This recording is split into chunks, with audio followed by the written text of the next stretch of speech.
Hello, welcome to Arul tailor. நம்ம back side front சைடெல்லாம் ready பண்ணும்போது சைடு ஜாயின் பண்ண கரெக்டாக இருக்குது. இப்போ தைக்கும் போதே கரெக்ட் பண்ணிக்கலாங்க.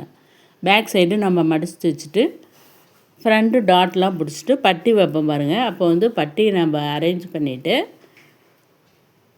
பேக் சைடு கிளாத்தில் வச்சு மார்க் பண்ணி கட் பண்ணி தைச்சிங்கன்னா சைடு ஜாயின் பண்ணும்போது எக்ஸ்ட்ரா துணி இல்லாமல் கரெக்டாக வருங்க.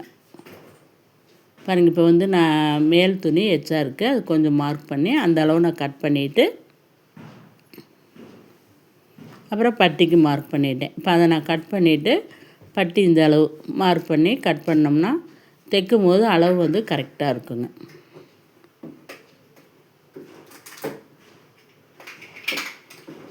எப்படியும் ஃப்ரண்ட்டு பேக்கு எல்லாம் ரெடி பண்ணி ஜாயின் பண்ணும்போது கொஞ்சம் ஏற்றி நெத்தி இல்லாமல் கரெக்டாக பர்ஃபெக்டாக இருக்கணும் ஃபினிஷிங்.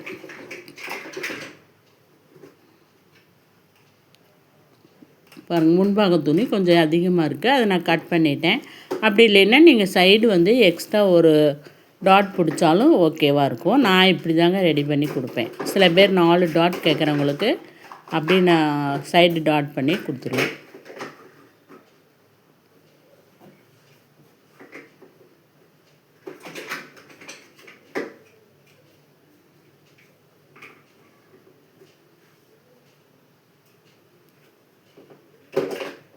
இப்போ மார்க் பண்ணதுக்கப்புறம் நம்ம கட் பண்ணி வச்சுக்கலாங்க.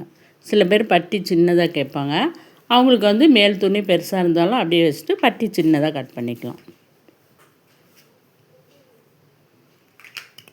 இந்த டிப்ஸ் வந்து புதுசாக தையல் கற்றுக்கிறவங்களுக்கு ரொம்ப யூஸ்ஃபுல்லாக இருக்குங்க. ஓகே, பாய்.